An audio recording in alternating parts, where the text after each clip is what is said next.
Let's talk now about something that seems impossible, getting real ACID transactions on files sitting in S3, somehow together acting like a database table. Iceberg pulls this off, and understanding how will change how you think about data lakes. Here's the problem. Object storage wasn't designed for transactions. And at the time of this recording, this is interesting to think about, S3, the original object storage, is just about 20 years old, and itself has been a moving target over time with steadily developing features, but still wasn't designed like the data layer in a transactional database like Postgres. And let's start with the fact that the data files are immutable. You can't update them in place. You can only write new ones. Second, there's no locking or coordination mechanism. S3 has no idea if two processes are writing to the same table. But you know what? We're picky. We want the same ACID guarantees for our data lake that we've had in transactional databases for decades. And ACID guarantees. You've heard that term a million times. Let's make sure we're on the same page with what it means. Okay, first, A for atomicity. A transaction is all or nothing. It either gets completely written, the mutation happens all the way, or it doesn't happen at all. You don't get, sorry, I took $500 from your checking account, but the transfer to savings failed. That's a transactional example, but still, it all succeeds or it all fails. We just can't do that kind of thing. We need atomicity. Consistency. Every transaction takes the table from one valid state to another. No half-baked, intermediate, inconsistent, invalid states that violate the invariance that the database guarantees. Isolation.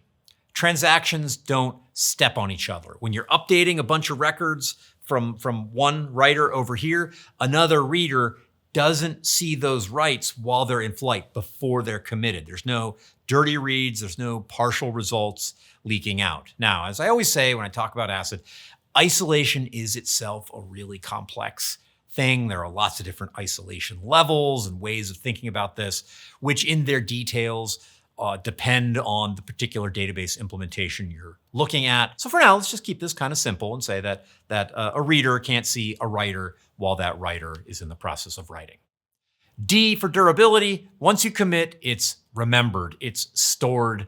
There's not a power loss or node failure or cosmic rays that are going to take that data away. Your data is going to survive. So that's what the 4 letters of ACID mean. So how does Iceberg deliver ACID semantics on top of blob storage? Well, the answer is clever engineering. Iceberg made 2 important architectural decisions. 1, immutable data structures, always a win if you can get away with it. 2, atomic metadata operations. And let's see how together these make ACID possible. Atomicity comes from the atomic metadata pointer update. So here's what happens. All of the files, that's data files, manifests, manifest lists, they all get written to object storage. There's no coordination. They're just getting written. There's no distributed lock. There's no transaction controller. Just write stuff into S3. You know the API. If you don't know the API, ask an LLM and it'll help you. And then what do you do? After you've written all those data files, you commit. That commit is a single atomic compare and swap operation.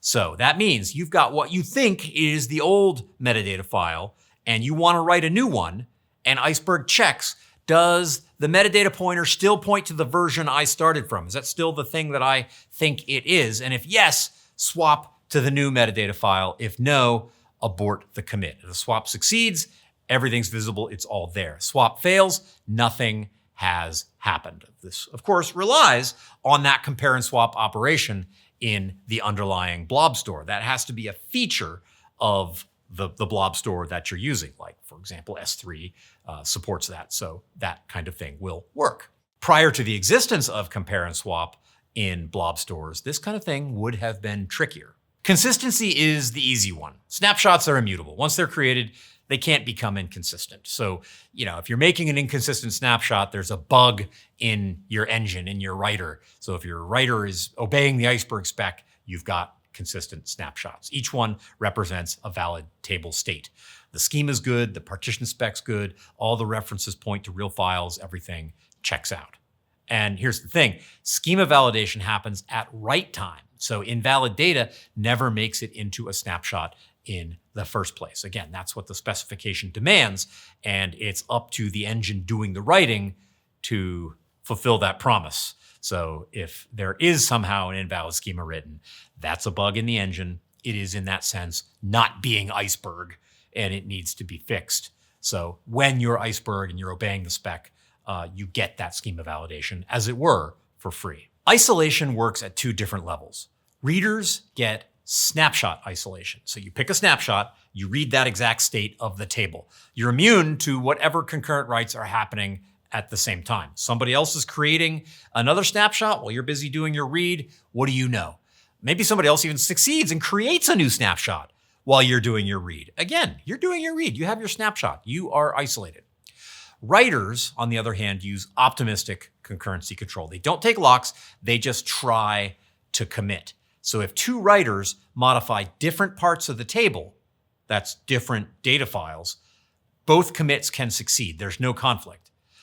If they modify the same files, now you get serializable isolation, which means one of those commits is going to win, just whoever gets there first. The other is going to attempt and then fail and then have to retry. And so those will serialize themselves just based on which ones arrive. That's how Iceberg gives you concurrent writes without sacrificing correctness. Durability is quite simply the blob storage system's job. Files are write once. They never get modified. So once I write to S3, then I get 11 nines of durability, or however many it is. That's really, for most of us, we kind of don't need to think about whether our blob store is actually going to durably remember the stuff we write. We get to trust it. And because Iceberg keeps multiple metadata versions, you've got point-in-time recovery built in as well, because again, that previously written data is also durably stored. If a write fails halfway through, well, that's no problem. Your last consistent snapshot is still there. And you'll get an indication at the application or engine level that that write failed, and can manage retries and errors and all that stuff from that point. So that's durability. Let's zoom into concurrent writes a little bit. So imagine you've got these two processes that want to write to the same table. They both start by reading the current table metadata. We're going to say that's version 5. Then they go off independently to make some changes. There's some compute happening in these concurrent processes, wherever they are. They're thinking about things. And then they write new data files and new metadata files, like, the manifest and the manifest lists. Both try to commit around the same time. But let's say process A is slightly faster and gets there first, whatever, in the vagaries of the timing of this distributed system. Process A executes an atomic compare and swap. If the current metadata is still version 5, update it to version 6. Since the pointer hasn't moved, the operation succeeds. Process A wins the race.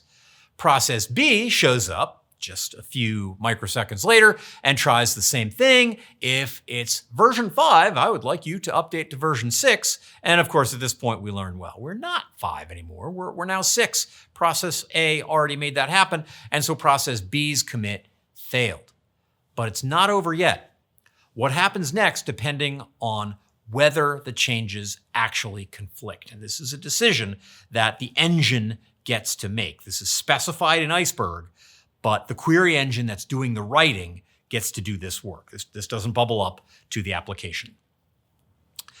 In the no conflict scenario, process A wrote to one partition, we'll say, and process B wrote to a different partition. Maybe process A is updating America's sales data, and process B is updating Asia Pacific sales data, and you're partitioned by region. They didn't touch the same files. So process B says, okay, no big deal, let me retry, reads the new version 6 state, and as it were, rebases its changes on top, committing version 7. Both changes make it into the table, everyone's happy, and the engine is able to do this automatically. Let's consider a conflict scenario though. Both processes modified the same data files. Maybe they were both in America's and in Colorado or so, they're really getting at the same partition, same data files. Process B can't just do this automatic rebasing kind of thing because the changes overlap and it's not straightforward for an engine to really know how to reconcile those things. So this is in conflict with serializable isolation. You couldn't really guarantee programmatically without deep semantic knowledge of the data that's all application specific, whether you're producing a valid sequential execution of these two commits. So process B's commit fails. The application now has to decide either abort, start over from the current table state, recompute the changes, something like that. It's not a thing that an engine can do because this relies on the semantics of the data, and that's not a thing the engine can make an assumption about. Well, but here is a gotcha. Core Iceberg by itself, just the Iceberg spec, single table transactions only. So on the left side, that works perfectly. One SQL statement, one table, atomic commit. If you need multiple operations on the same table, use the transaction API in Java or Python or batch them, right? On the right side, with begin and commit spanning multiple tables, doesn't work in Iceberg, doesn't support it even at the API level. And as of late 2025, when I'm recording this, the community is working on this problem, but nothing has shipped yet. It's a pretty hard problem to solve, and it's a good thing that's worth keeping your eye on. And for analytics workloads, this isn't really a problem. That is more of an OLTP thing. You're usually loading data into one table or doing upserts on one table, which is why this has been a feature kind of late in the coming. It's just less of a priority when it comes to data lake type and OLAP type queries and query patterns. If you really need multi-table transactions, and that's a conceivable thing, Project Nessie supports them as of right now, again, late 2025. Its transactional catalog goes beyond the core Iceberg spec. Another popular catalog implementation, Apache Polaris, has this on its roadmap. But old school catalogs like Hive, Glue, JDBC, not happening with those as of now.